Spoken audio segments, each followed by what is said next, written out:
नमस्कार, मेरा नाम है डॉक्टर पुरु धवन और आज इस वीडियो में हम बात करने वाले हैं कि डायलिसिस वाले पेशेंट को किन-किन चीज़ों का ध्यान रखना पड़ता है। क्योंकि अगर किसी की किडनी खराब हो रही है, तो डॉक्टर बोलता है कि डायलिसिस करवाना है। कभी-कभार पेशेंट की कंडीशन इतनी खराब होती है कि हमें डायलिसिस करवाना ही पड़ता है। और हर किसी किडनी फेलियर पेशेंट को डायलिसिस से बहुत डर लगता है, क्योंकि हमने अपने आस-पास डायलिसिस वाले पेशेंट्स को देखा हुआ होता है, जिनकी कंडीशन डे बाय डे खराब होती चली जाती है और बहुत कम टाइम के अंदर वो चले जाते हैं। जो पेशेंट है उसका सीक्रेट पता होता है कि कैसे और क्यों इस पेशेंट ने 20 साल अपना डायलिसिस करवा लिया और ये पेशेंट क्यों 2 महीने नहीं चल पाया। अगर आप इस फ़र्क को समझ जाओगे, तो आपके लिए जो सर्वाइवल है ऑन डायलिसिस बहुत आसान हो जाता है। क्योंकि किडनी कभी भी अपने आप खराब नहीं हो रही, कोई ना कोई कारण ज़रूर है, चाहे वो बढ़ा हुआ बीपी हो, चाहे वो बढ़ी हुई शुगर हो। अगर बीपी, शुगर की वजह से किडनी खराब हो रही है, तो बीपी, शुगर तो ऐसी 2 बीमारी है जिनको आप मेडिसिन से कंट्रोल कर सकते हो। तो आपने क्या करना है, अपना बीपी शुगर टेस्ट करना है, रोज़ करना है, दिन में कई बार चेक करना है और चेक करना है कि कहीं मेरे बीपी और शुगर बढ़े हुए तो नहीं है। अगर बीपी शुगर आपकी ठीक है, तो आप नोटिस करोगे कि आपकी किडनी की जो कंडीशन है वो भी स्टेबल है।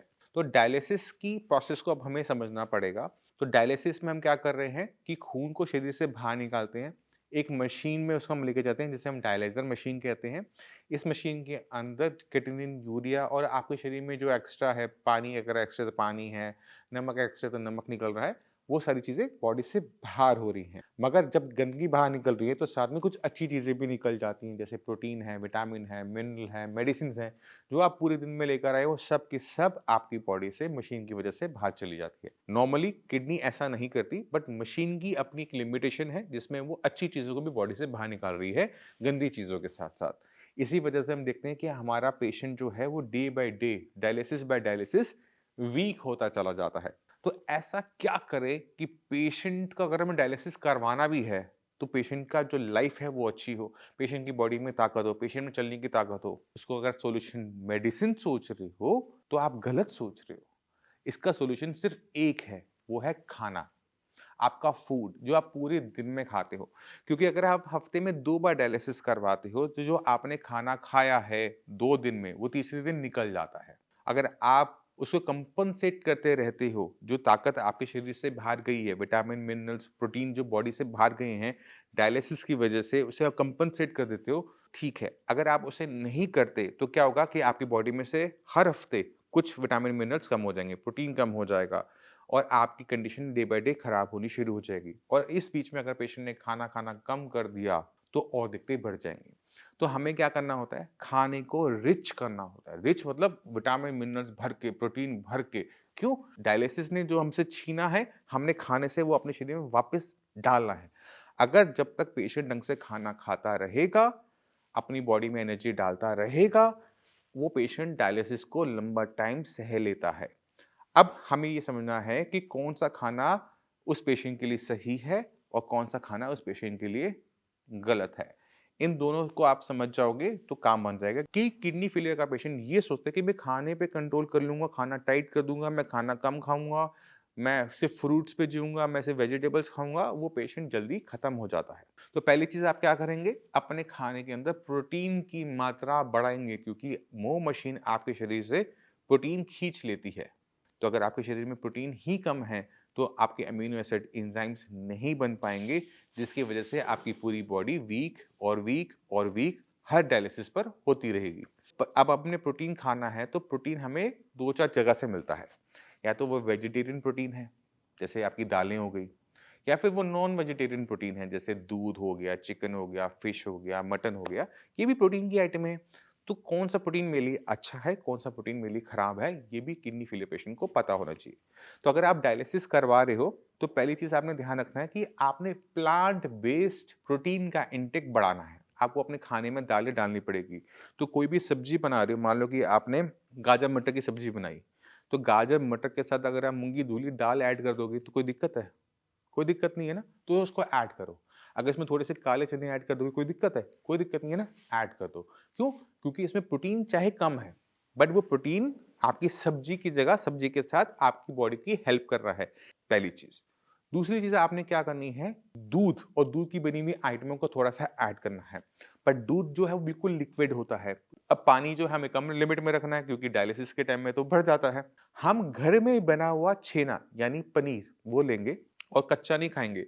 उसको हम पकाकर प्याज़ और सारी सब्जियाँ डालकर उसे भुर्जी बनाकर, तो आपकी बॉडी में प्रोटीन की डेफिशिएंसीज़ कम होंगी या फिर नहीं होगी। तो आपने क्या करना है, खाने के अंदर प्रोटीन की मात्रा को बढ़ाना है, नेचर से लेना है, डब्बा वाला नहीं लेना है। क्योंकि डब्बे में कोई भी लंबा सर्वाइव आज तक मैंने कभी करते हुए नहीं देखा। बट जिन पेशेंट ने अपनी डाइट को बहुत अच्छा रखा है, उनका सर्वाइवल बहुत अच्छा रहा है और इवन उनका डायलिसिस भी रुका है।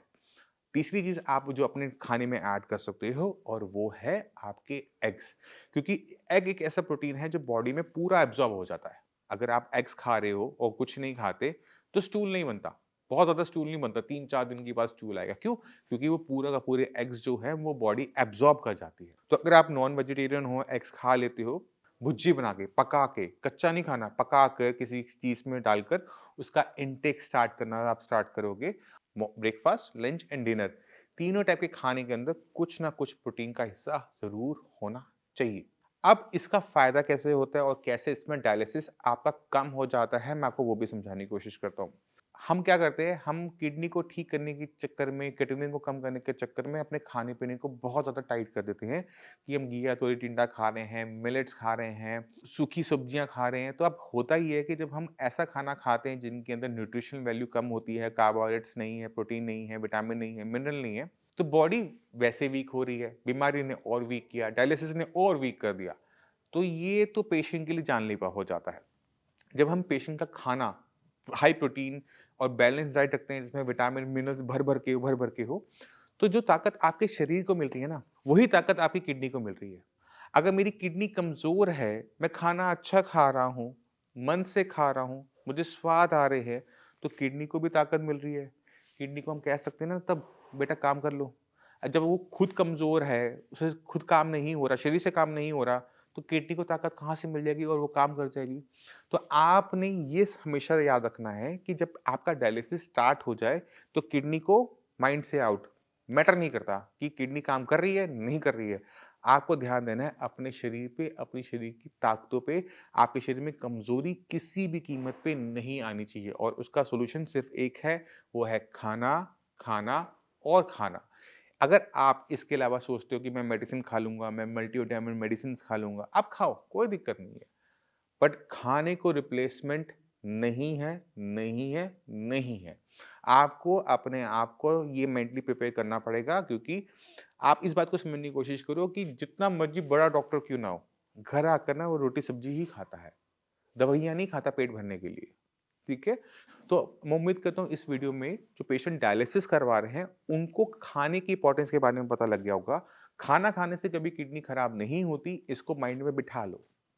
खाना आप जितना खाओगे, अच्छा खाना जितना खाओगे, बॉडी जितनी हेल्दी होगी, उतनी अच्छी हेल्दी किडनी आपकी होगी। किडनी रिकवरी दिखाएगी। अगर आपने खाना ही नहीं खाया, तो आपकी किडनी रिकवरी भी नहीं दिखाएगी। मैं उम्मीद करता हूँ इस वीडियो से आप डायलिसिस पेशेंट हैं तो भी समझ गए होंगे कि खाने की इम्पोर्टेंस क्या है, खाना क्यों खाना ज़रूरी है। अगर आप खाना खाते रहोगे, जो आपका डायलिसिस में नुकसान होता है उसे कंपनसेट करते रहोगे, तो आप सर्वाइव लंबा कर जाओगे। अगर आपने अपने खाने को कम कम रखा या फिर खाना नहीं खा पा रही किसी भी रीज़न से और आप डायलिसिस करवाते रहोगे तो डे बाय डे वीक होते चले जाओगे।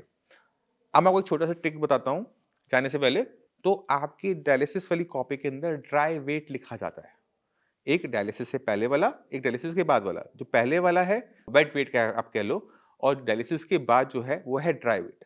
तो डायलिसिस के बाद जो आपका वेट होता है ड्राई वेट, वो बढ़ता हुआ होना चाहिए। क्यों? क्योंकि वो आपकी मसल्स हैं, फैट है। तो अगर वो आपका वेट बढ़ रहा है, हर महीने आधा किलो भी बढ़ता है, तो आपकी हेल्थ है वो गेन हो रही है। अगर वही वेट आपका ड्राई वेट कम होता जा रहा है, तो आपकी बॉडी वीक होती जा रही है। अगर आपकी बॉडी वीक होती चली जाएगी, तो रिकवरी के चांसेस 0, ठीक है? तो आप अपनी हेल्थ पे, अपने खाने पे जोर दो। क्या खा रहे हो, क्या नहीं खा रहे, खुद से पूछो कि वो मेरे लिए कितना अच्छा है। अगर उसमें कोई कमी है और आपको कोई डाउट भी लगे ना, डॉक्टर्स कुछ मैं आपको दे रहा हूँ, उनसे आप बात करो, आप आके मिलो, आपको हेल्प मिलेगी मिलेगी। जाने से पहले मैं चाहता हूँ कि कुछ पेशेंट उनसे आप मिल के जाओ, आपको इंस्पिरेशन मिलेगी। और आज हमारे साथ हैं सुरेश चंद्र जी। तो सुरेश चंद्र जी आप कब आए थे यहाँ पर? मैं आए थे 3 मार्च के। 3 मार्च को। और तब क्रिएटिनिन के लेवल कितने थे? तब मेरा क्रिएटिनिन लेवल था 6.9। 6.9।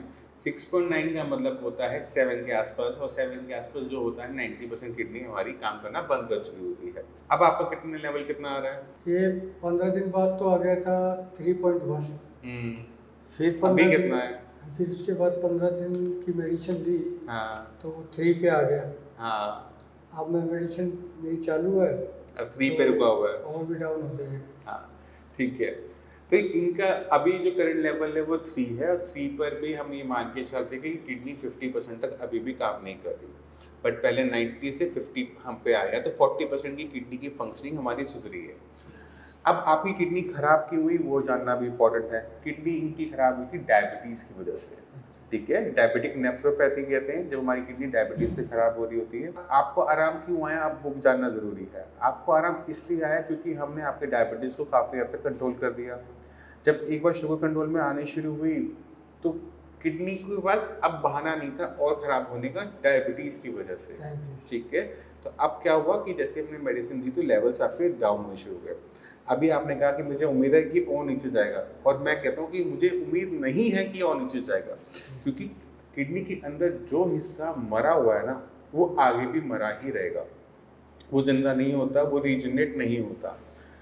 बट जो हिस्सा बीमार होता है वो रिकवर हो जाता है। मैंने यानी वो जिंदा था, बीमार था, काम पे नहीं आ रहा था, वो काम पर आ गया, उसने काम उठाया, क्रिएटिनिन को डाउन कर दिया। बट कभी भी क्रिएटिनिन लेवल हम सोचे कि डायबिटिक वाले पेशेंट के अंदर 7 से वो 0 हो जाएगा, कभी नहीं होगा। तो आपके लेवल यहाँ पर स्टेबल रहने चाहिए।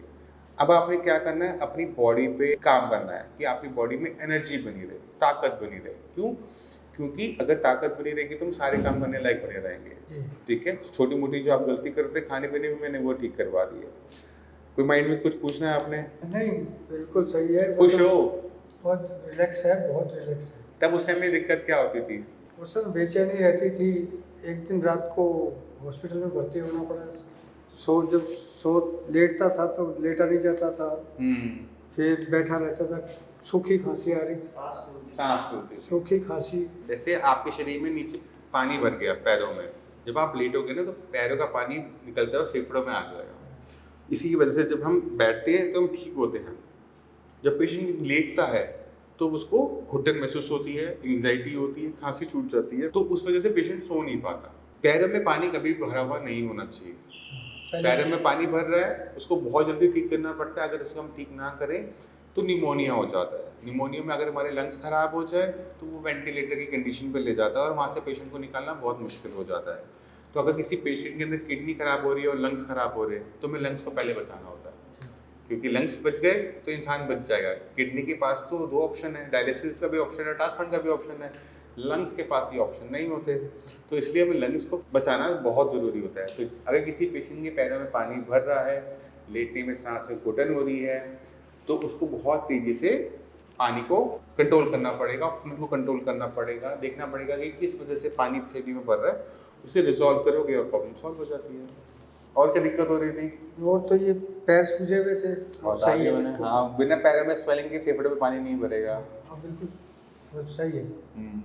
ठीक है। और कोई दिक्कत उस टाइम में? नहीं, और कोई नहीं। और कोई दिक्कत नहीं? बहुत सही। चलो ठीक है। तो हम उम्मीद करते हैं इस वीडियो से आप समझ गए 2 चीज़ें कि क्रिएटिनिन डाउन हो सकता है, कैसे डाउन हो सकता है वो तो सुरेश जी ने आपको समझा दिया। दूसरा, अगर लेग्स में पानी भर रहा है तो उसे बहुत तेज़ी से काम करना पड़ता है, क्योंकि वो हमारे लंग्स के लिए बहुत खतरनाक होता है, ठीक है। जो बाकी पेशेंट्स हैं उनको क्या कहना चाहोगे? वो कहना चाहूँगा ये दवाई लेनी चाहिए, रेगुलर दवाई लें। हाँ, ये होगा, सही होगा। उम्मीद छोड़नी चाहिए उनको? उम्मीद छोड़ देते हैं जल्दी पेशेंट? मैं तो कंफर्म हूँ 100% सही होगा। अच्छा।